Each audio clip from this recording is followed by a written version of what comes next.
Welcome to York. The city has been popular among royals and nobility alike for many centuries, and it was even the birthplace of Guy Fawkes. Now there's a wealth of history to discover, from the Romans to the Tudors to the present day. And in this video, we're going to show you the best things to do in York, including where to eat and some hidden gems.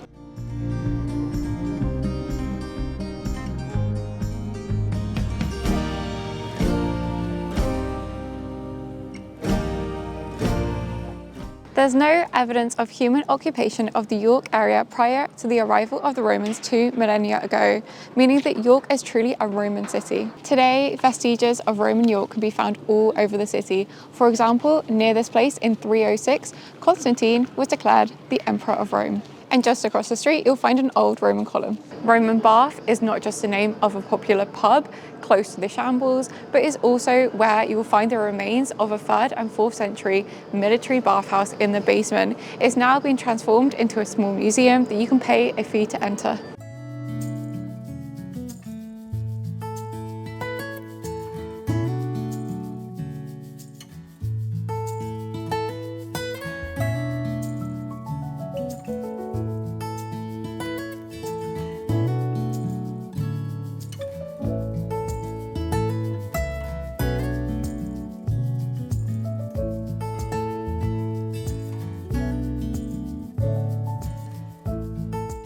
Clifford's Tower is actually the ruined keep of a Norman castle and was originally built under direct orders from William the Conqueror. Today it's managed by English Heritage and you can visit for a small fee.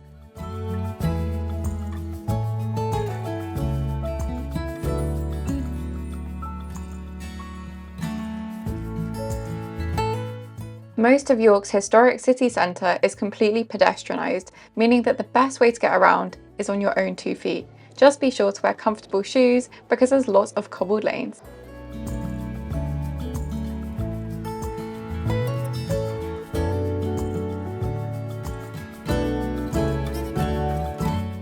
Now, York is famous for a few things. The number one thing to see in the city is York Minster, which finds its foundations all the way back in the 7th century. Today, it's one of the greatest and grandest and largest Gothic cathedrals in Northern Europe.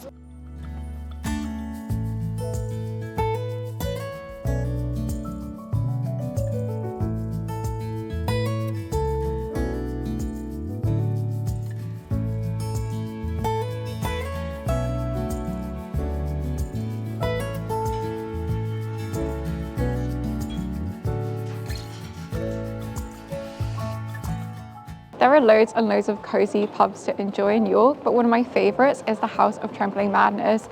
It doesn't look like much from the high street because when you go in, it's actually a beer store. But if you head upstairs, you'll find a really cozy pub. I really like all of their food. It's really warm and comforting. I got the vegetarian sausage and mash.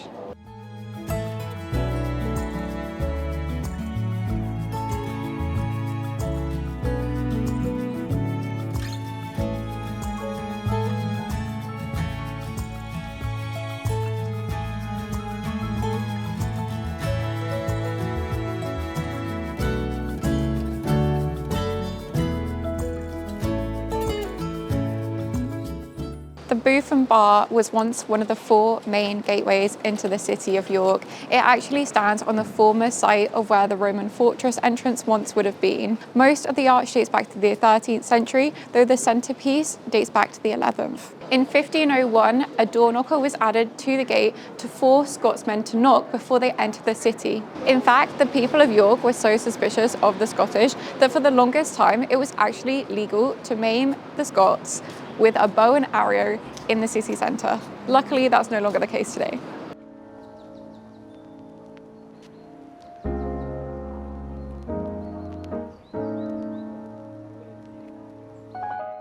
If you're visiting during the winter time and you're looking for spots to warm up in, then there are a plethora of museums and galleries, including the York Art Gallery.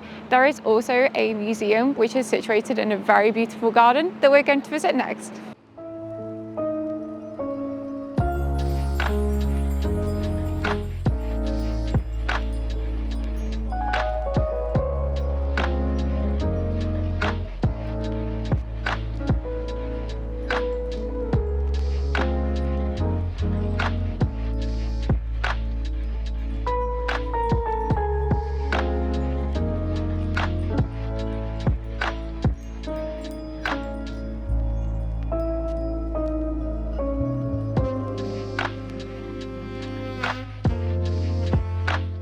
There's a winter bar in the gardens called Thors, where you can get things like hot chocolates and mulled wine.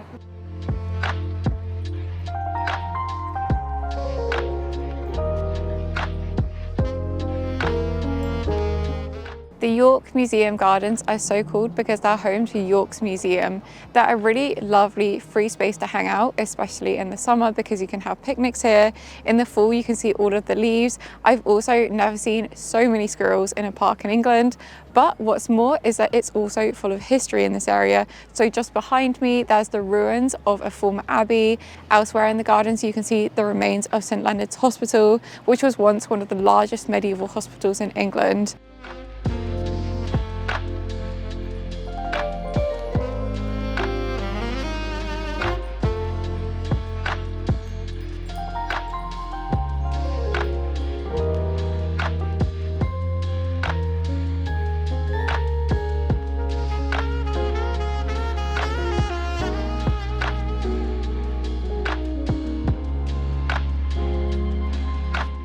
The River Ouse runs through the city centre, and in the summer months you can even take cruises on the water.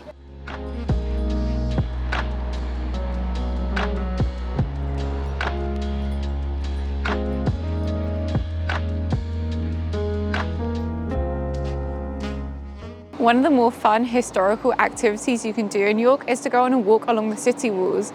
These date all the way back to the 13th century and were actually constructed on top of older fortified mounds. In the springtime, they're full of daffodils. Right now, they're unfortunately closed because of weather warnings. It's meant to snow. As you can probably tell from my face, I am so cold.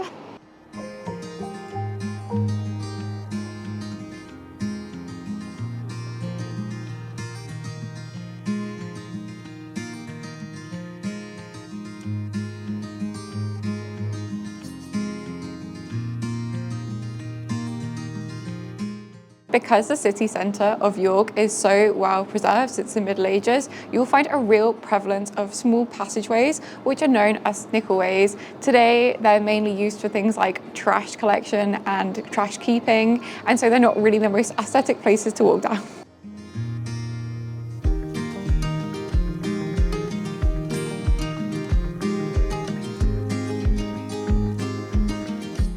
If you come to York in the winter, and I really recommend you do because it's very cozy, then one of the best things to do is simply wander around in the evening because a lot of the shop fronts have decorated with really beautiful illuminations.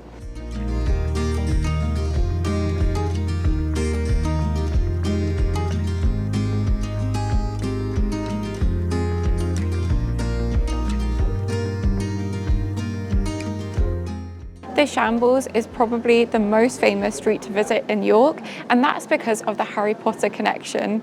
A lot of people allege that J.K. Rowling was inspired by this street to create Diagon Alley in the books. The street itself is also brimming with history. A lot of the houses here date all the way back to the 14th century, and there's lots of timber-framed buildings from that period too. The name of the street is actually a bit deeper and darker than you might expect for such a popular tourist location today.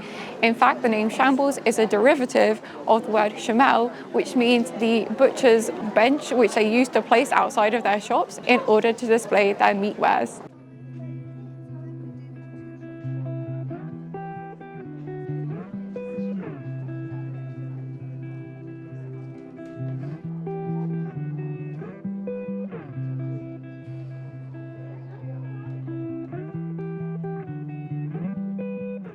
The shrine of Margaret Clitheroe is somewhat of a hidden gem, tucked amongst the hustle and bustle of the Shambles. It's a small chapel which commemorates Clitheroe, an Englishwoman who harboured a priest and refused to give up her faith in Elizabethan England.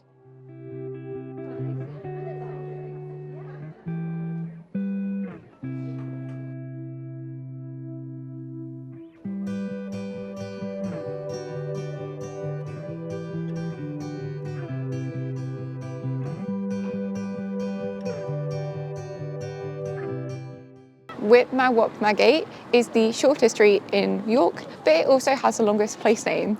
The street name actually just means what is this place or what is this street, and yeah, it's just right next to the Shambles.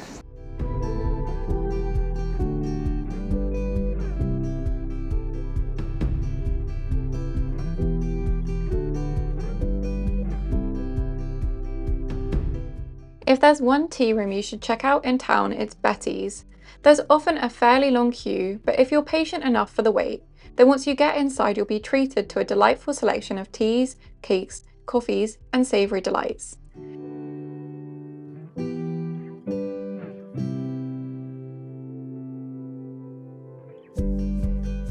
It's a little on the pricey side, and so we split a festive cream tea, which was absolutely delicious, and I would definitely buy one again.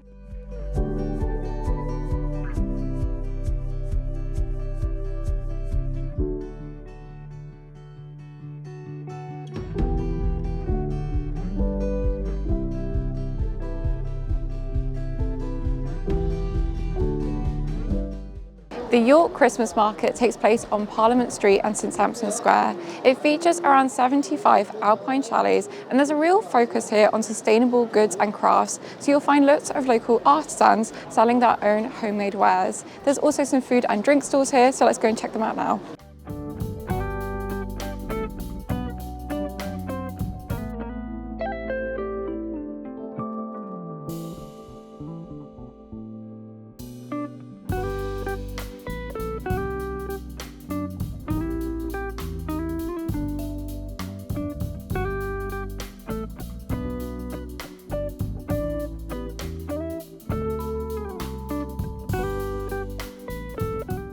We found this local macaron shop that has stalls here, and we got some very unusual flavours.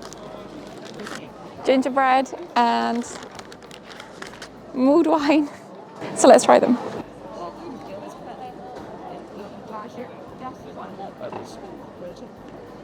I'm not going to buy that one again. Now for the gingerbread.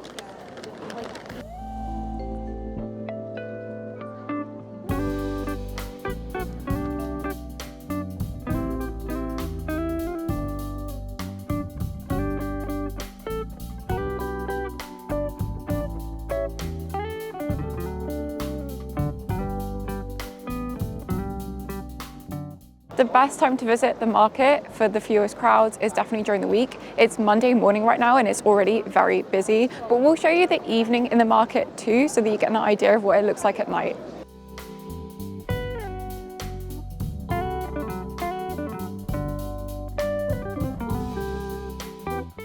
The selection of goods at this Christmas market is honestly quite nice, and I think you could easily find some nice gifts for your friends and family.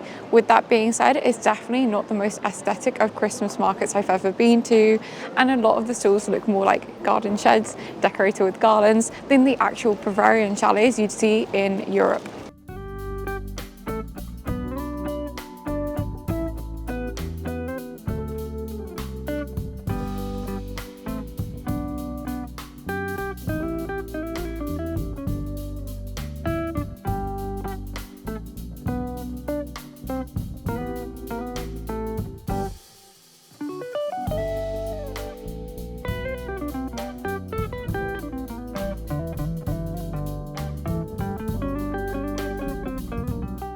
If you have a little more time, then you can head to the York Designer Outlet, where you'll find Yorkshire's Winter Wonderland.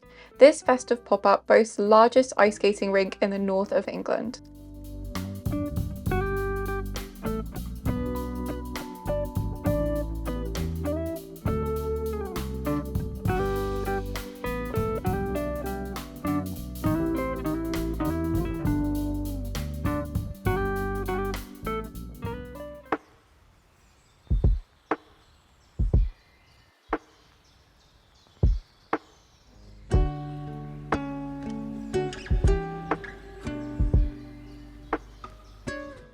If you're looking for a day trip from York, then you can head to Harrogate, which is around 30 minutes away on the train, or 50 minutes if you take the car. The town was actually voted the happiest place to live in Britain from 2013 to 2015.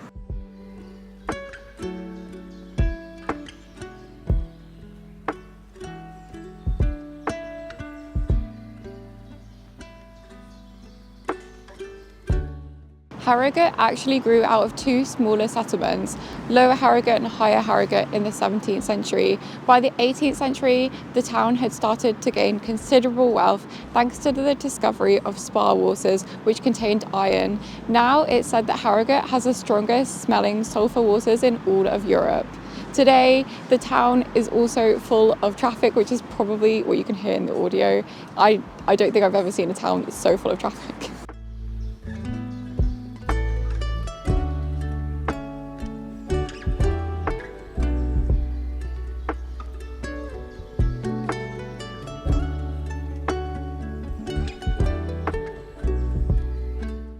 The Harrogate Valley Gardens were laid out in 1887 to commemorate the Jubilee of Queen Victoria. Today, they're a really lovely space to walk around, far away from the bustling town. There are lots of different beautiful varieties of trees and plants, meaning that you get to experience all kinds of different kinds of nature throughout the year.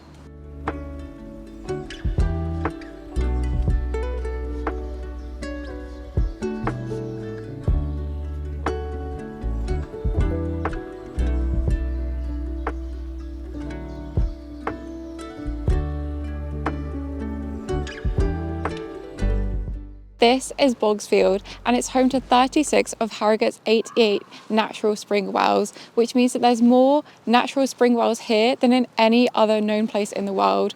All of the water that comes from these wells actually flowed underground for around 20,000 years before rising to the surface.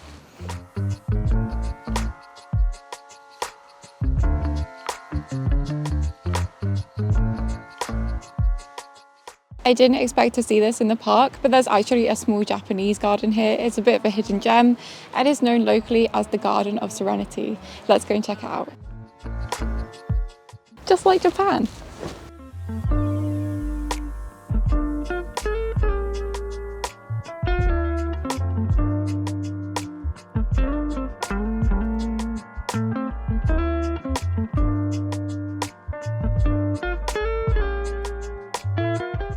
If you want to learn more about the history of Harrogate and its spa waters, then you can head to the Royal Pump Room Museum. Unfortunately, it's currently closed, even though it said it was open online, so I have no idea when it will reopen. But apparently when you do go in, you can smell the sulphur water for yourself.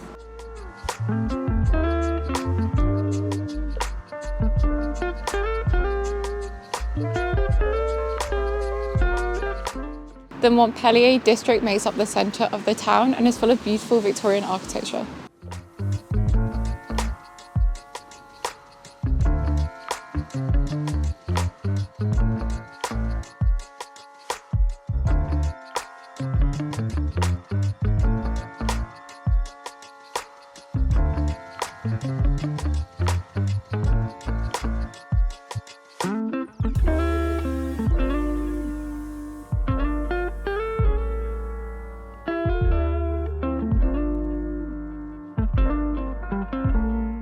Harrogate's most famous claim to fame is probably that it's home to Betties Tea Rooms. The tea room was founded well over 100 years ago and is best known for its iconic afternoon tea.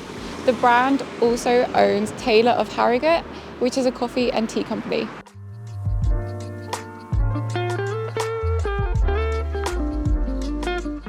Thank you so much for watching, and don't forget to like and subscribe for more UK travel content. See you next time. Bye!